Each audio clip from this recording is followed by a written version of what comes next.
जुन्नर तालुक्यातील तुळजाभवानी या कला केंद्रामध्ये आज 8 तारीख आहे, पहाटे 1 वाजण्याच्या सुमारास काहीतरी गोळीबार झाल्याची माहिती मिळते।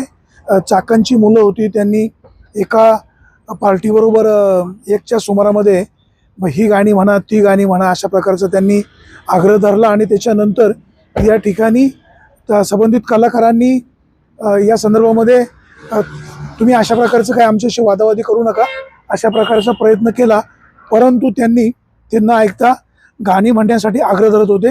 त्यावेळेस इथं काहीतरी गोळीबार झाल्याची माहिती मिळते। इथं संपूर्ण पोलीस यंत्रणा आलेली आहे, इथं फॉरेन्सिक लॅब आलेली आहे, पोलीस स्वतः इथं पोहोचलेले आहेत। आपण या ठिकाणी पाहतोय इथं व्हॅन देखील एक आहे। नेमकं काय घडलंय हे पोलिसांकडून नंतर आपल्याला कळणार आहे, परंतु अशा प्रकार जर ग्रामीण भागामध्ये होत असेल तर हे दुर्दैव आहे। इथे पहा मोबाईल फॉरेन्सिक व्हॅन या ठिकाणी आलेली आहे। आता आतमध्ये कोणाला जाऊन देत नाही, आतमध्ये कोणी येऊ नका अशा प्रकारचं इथं सांगितलं जाते। वास्तविक आतमध्ये ते येऊन का देत नाही आपल्याला माहीत नाही, कदाचित त्याचा माहिती घेत असतील, शोध घेत असतील, परंतु नेमकं काय घडलंय हे समजायला हवं।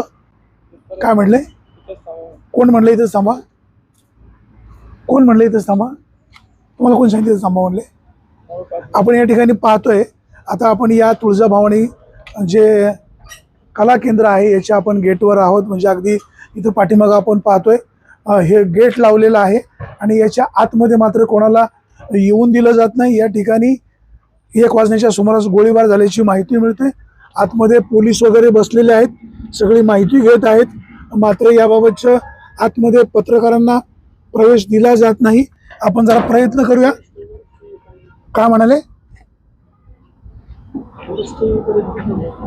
अच्छा, वरिष्ठ कोण येणार आहे?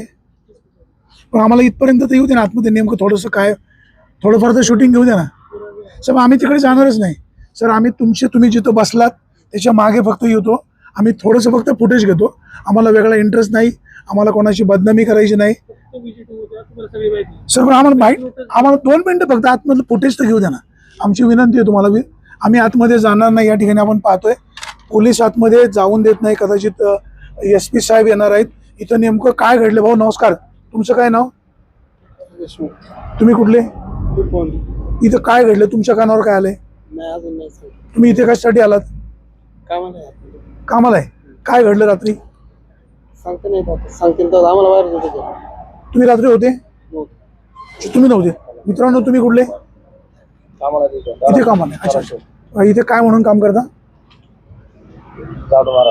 बरं, इथे रात्री काय घडलं? तुम्हाला माहितच नाही, सगळे झोपले होते। या ठिकाणी आपण पाहतो इथं नेमकं काय घडलंय याबाबतची माहिती दिली जात नाही। वास्तविक आता पोलीस सुद्धा त्याचा शोध घेत आहेत, जे खरं आहे ते जनतेसमोर जायला हवं। इथं गोळीबार झाल्याची प्राथमिक आपल्याला माहिती मिळत आहे।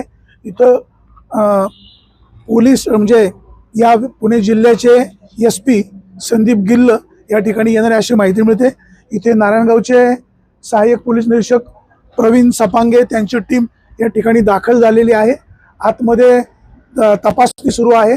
फॉरेन्सिक जी व्हॅन आहे, म्हणजे इथं गोळीबार झाला आहे तिथलं बाकीचं त्या ठिकाणी त्यांनी काही भागामध्ये पट्टे लावलेले आहेत, आतमध्ये कोणाला ते जाऊन देत नाही। इथं जे काय घडलं असेल त्याची वस्तुस्थिती लोकांपर्यंत जायला हवी। आपण या कला केंद्राची बदनामी करत नाही, बदनामी करायचं काही कारण नाही, परंतु काय घडलंय, जर गोळीबार झाला असेल तर जुन्नर तालुक्यामध्ये ही छत्रपती शिवाजी महाराजांची जन्मभूमी आहे, या ठिकाणी असा प्रकार काही होऊ नये अशा प्रकारची अपेक्षा आहे। पोलीस यामधलं सत्य शोधतील आणि वास्तव लोकांपुढे मांडतील। आपला देखील वास्तव लोकांपुढे मांडण्याचा प्रयत्न आहे। सुरेश वाणी, विघ्न टाइम्स, 14 नंबर।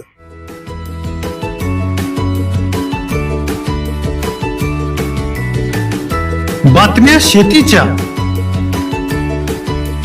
बातम्या मातीच्या, बातम्या अन्यायाच्या, गुन्हेगारीच्या,